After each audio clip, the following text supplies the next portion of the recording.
Hello, നമുക്ക് അടുത്ത പാർട്ടിയിലേക്ക് പോയാലോ? വൈകുന്നേരത്തോടു കൂടെ പാർവണിയും രേവതിയും വടക്കുനാഥന്റെ മണ്ണിലെത്തി.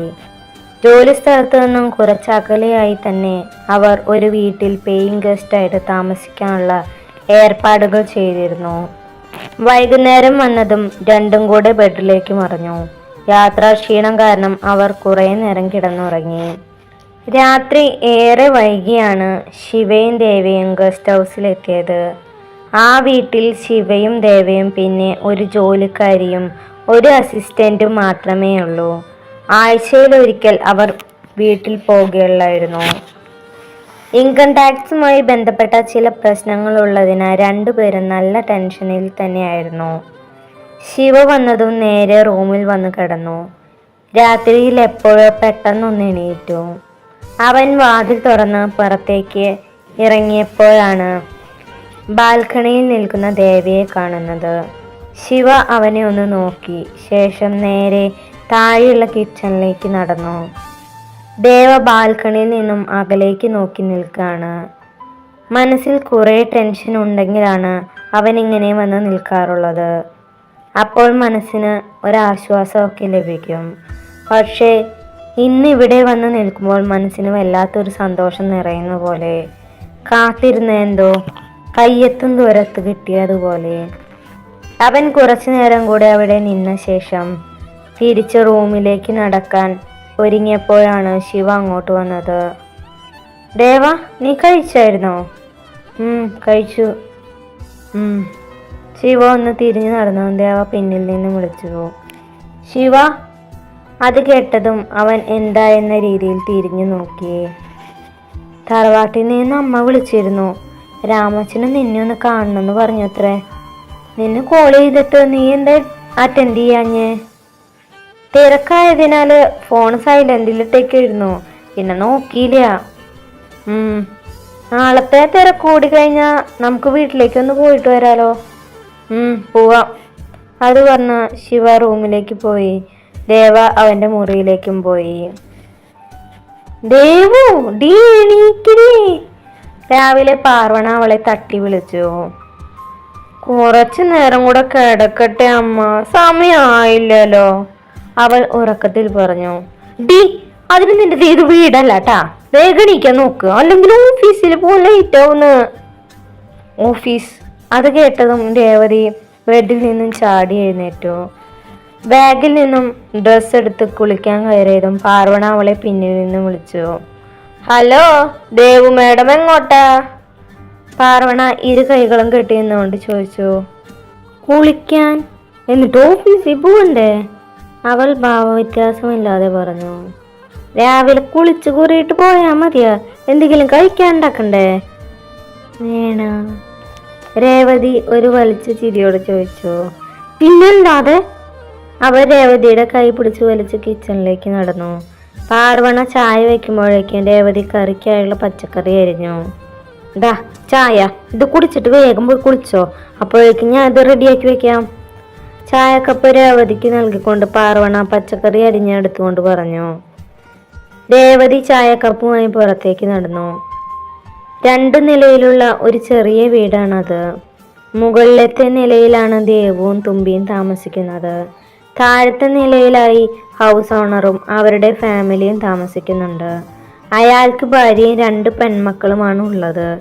മൂത്ത മകളുടെ കല്യാണം കഴിഞ്ഞു. രണ്ടാമത്തെ മകൾ ഡിഗ്രി ഫസ്റ്റ് ഇയറിന് പഠിക്കുന്നു.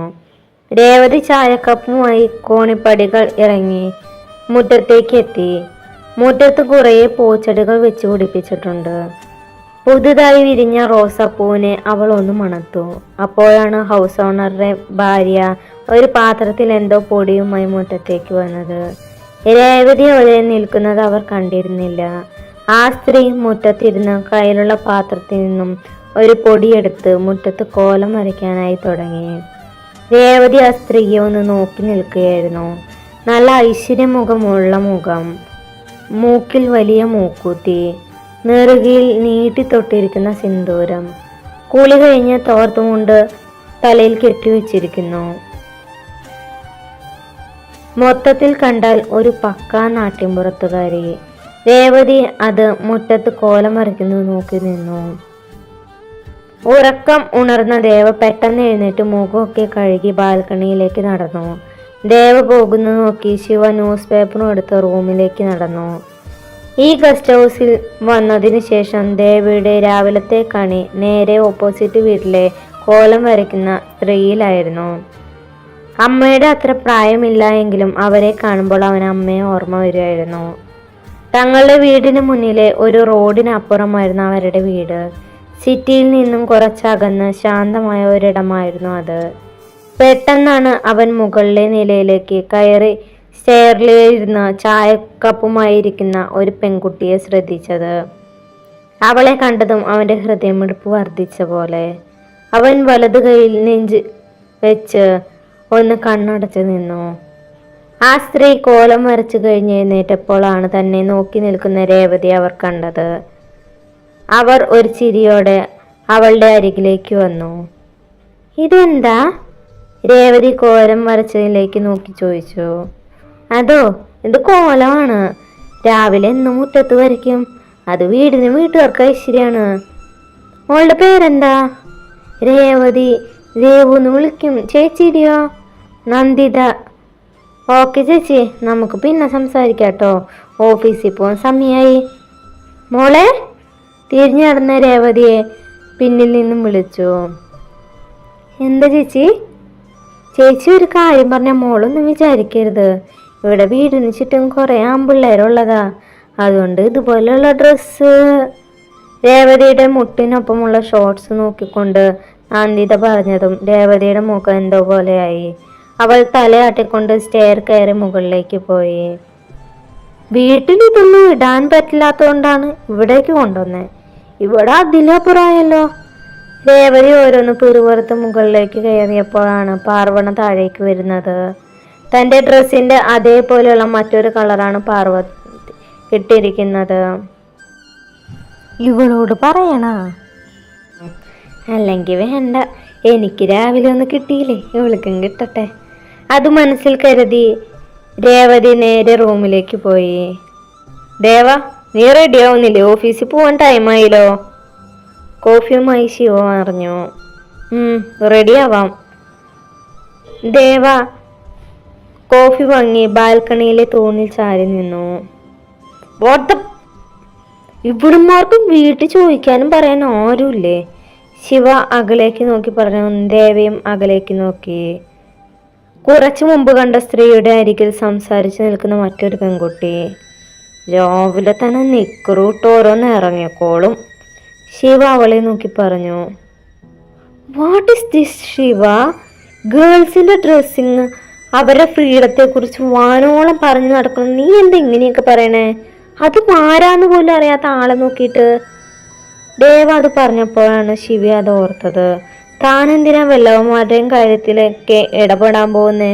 അവൻ സ്വയം ഓർത്തുകൊണ്ട് അകത്തേക്ക് നടന്നു. ഒന്നും പറയാതെ പോകുന്ന ശിവയെ നോക്കി ദേവ ഒന്ന് പുഞ്ചിരിച്ച് റൂമിലേക്ക് നടന്നു. പോകുന്ന വഴി ആ വീട്ടിലേക്ക് ഒന്നുകൂടെ നോക്കി. കണ്ണുകൾ തിരഞ്ഞ ആളെ കാണാത്തതുകൊണ്ട് അവൻ്റെ മുഖത്തും ഒരു നിരാശ പടർന്നു.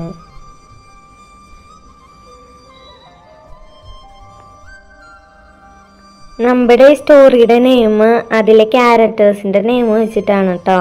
പാർവണ എന്ന് പറയുമ്പോൾ പാറ്, രേവതിയുടെ വതി, ശിവരാഗിൻ്റെ ശിവ, ദേവകൃഷ്ണയുടെ ദേവ, അങ്ങനെ പാർവതി ശിവദേവം.